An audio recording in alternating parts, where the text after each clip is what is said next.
Hello again. We are back with The Hobbit and Lunch and Literature with Anna for now.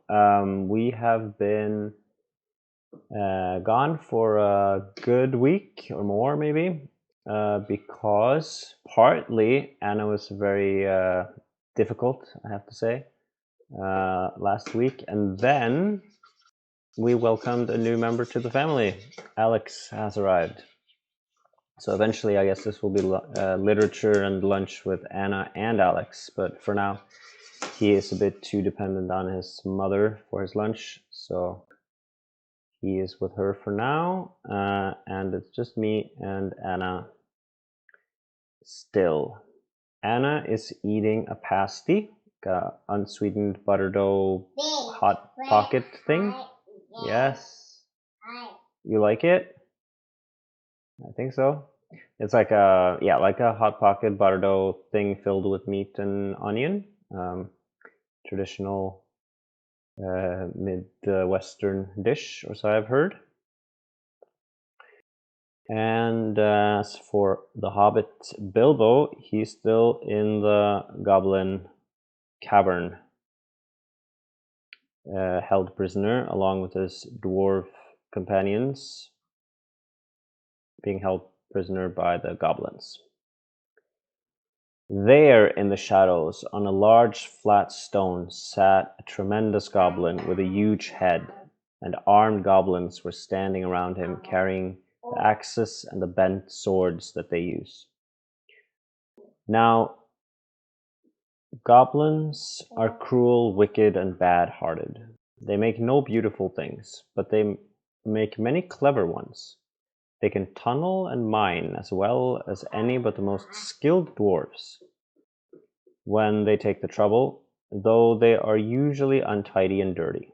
Hammers, axes, swords, daggers, pickaxes, tongs, and also instruments of torture they make very well, and get other people to make to their design. Prisoners and slaves that have to work till they die for want of air and light. It is not unlikely that they invented some of the machines that have since troubled the world, especially the ingenious devices for killing large numbers of people at once. For wheels and engines and explosions always delighted them, and also not working with their own hands more than they could help. But in those days and those wild parts, they had not advanced, as it is called, so far. They did not hate dwarves especially, not more than they hated everybody and everything, and particularly the orderly and prosperous. In some parts, wicked dwarves had even made alliances with them. But they had a special grudge against Thorin's people, because of the war which you have heard mentioned, but which does not come into this tale. And anyway, goblins don't care who they catch, as long as it is done smart and secret, and the prisoners are not able to defend themselves. "Who are these miserable persons?" said the great goblin. "Dwarves, and this," said one of the drivers, pulling at Bilbo's chain so that he fell forward onto his knees. "We found them sheltering in our front porch." "What do you mean by it?" said the great goblin, turning to Thorin. "Up to no good, I'll warrant. Spying on the private business of my people, I guess. Thieves, I shouldn't be surprised to learn. Murderers and friends of elves, not unlikely. Come, what have you got to say?" "Thorin the dwarf at your service," he replied. It was merely a polite nothing. "Of the things which you suspect and imagine, we have no idea at all. We sheltered from a storm in what seemed a convenient cave and unused. Nothing was further from our thoughts than inconveniencing goblins in any way whatever." That was true enough.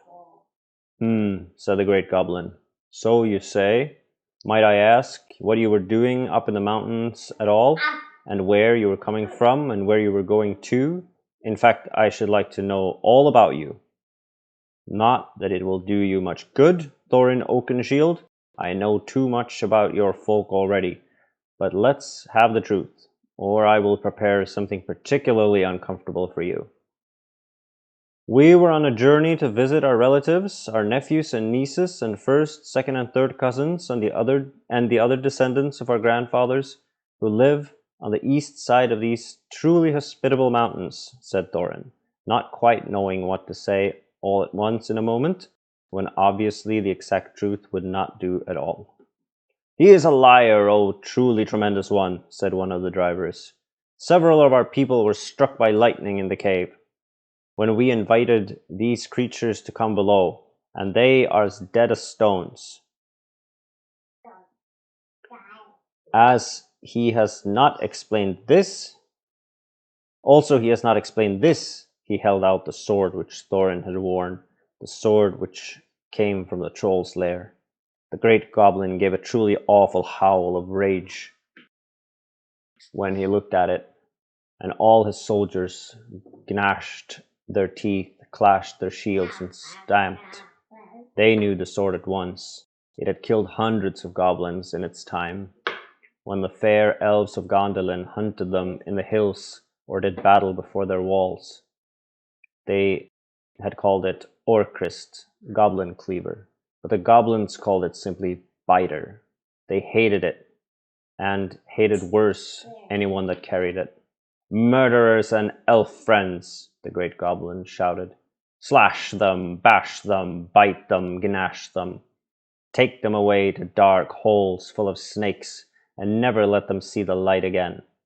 He was in such a rage that he jumped off his seat and himself rushed at Thorin with his mouth open. Just at that moment, all the lights in the caverns went out, and the great fire went off, poof, into a tower of blue glowing smoke, right up to the roof. That scattered piercing white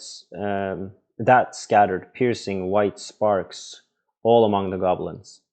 The yells and yammering, croaking, gibbering and jabbering, howls, growls and curses, shrieking and squeaking, that followed were beyond description. Several hundreds of wild cats and wolves being roasted slowly alive together would not have compared with it.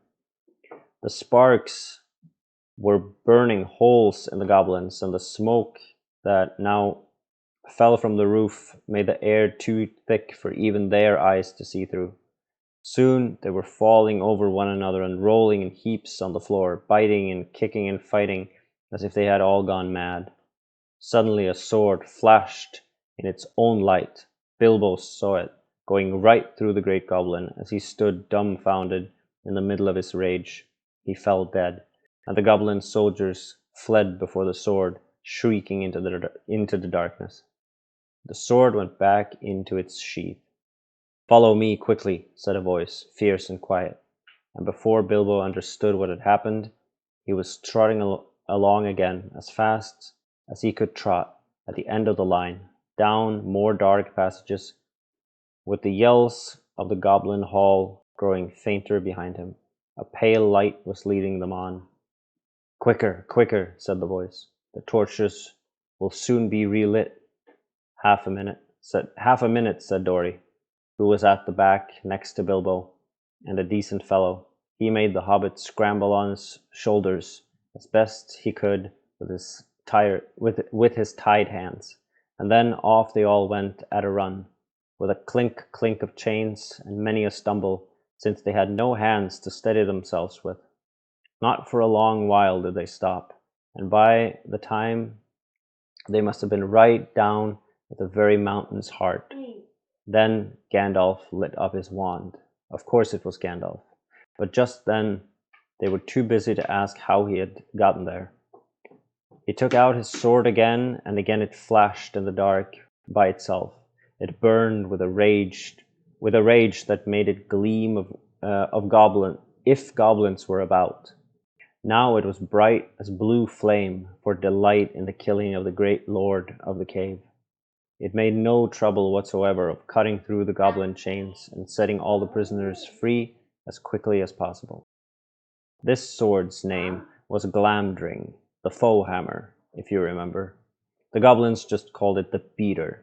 and hated it worse than the biter, if possible. Orcrist, too, had been saved, for Gandalf had brought it along as well, snatching it from one of the terrified guards. Gandalf thought of most things, and though he could not do everything, he could do a great deal for friends in a tight corner. "Are we all here?" said he, handing his sword back to Thorin with a bow. "Let me see. 1, that's Thorin. 2, 3, 4, 5, 6, 7, 8, 9, 10, 11. Where are Fili and Kili?" "Here they are, 12 and 13. And here's Mr. Baggins, 14. Well, well.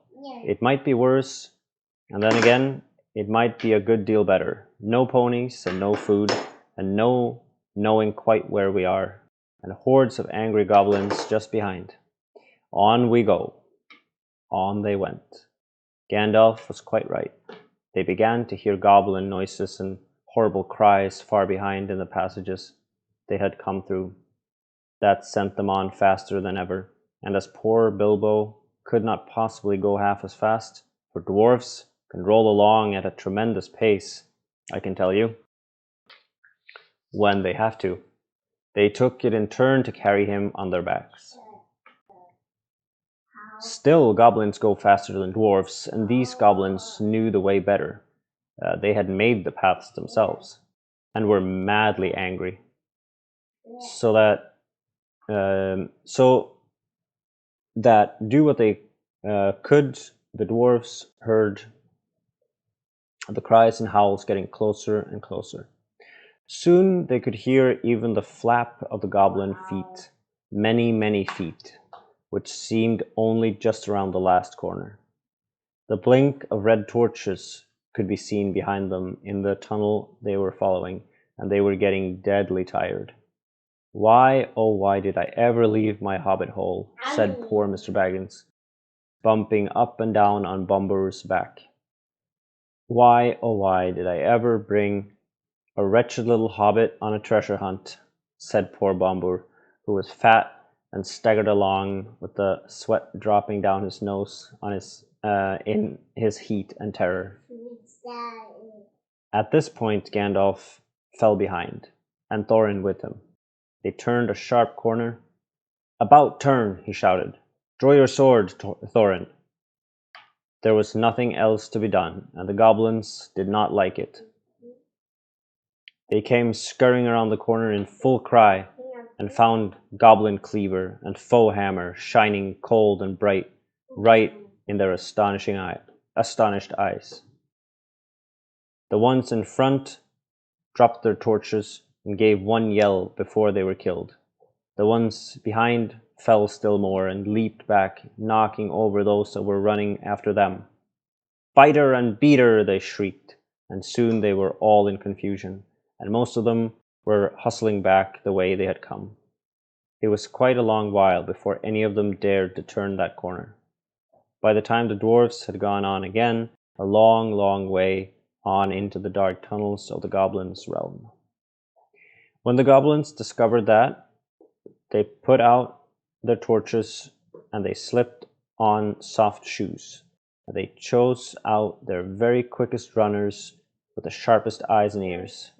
These ran forward, and swift as weasels in the dark, and with hardly any more noise than bats. That is why neither Bilbo nor the dwarves, and not even Gandalf, heard them coming. Nor did they see them, but they were seen by the goblins that ran silently up behind. For Gandalf was letting his wand give out a faint light to help the dwarves as they went along. Quite suddenly, Dori, now at the back again carrying Bilbo, was grabbed from behind in the dark. He shouted and fell, and the hobbit rolled off his shoulders into the blackness, bumped his head on a hard rock, and remembered nothing more. And that is the end of chapter 4. And the next one, chapter 5, is titled Riddles in the Dark. And if any of you have heard, read, or seen this story before, you probably know that this chapter introduces a legendary Tolkien character. So that will be next time. Now Anna is wholesale feeding her food to the floor. So let's end it there at that exciting point.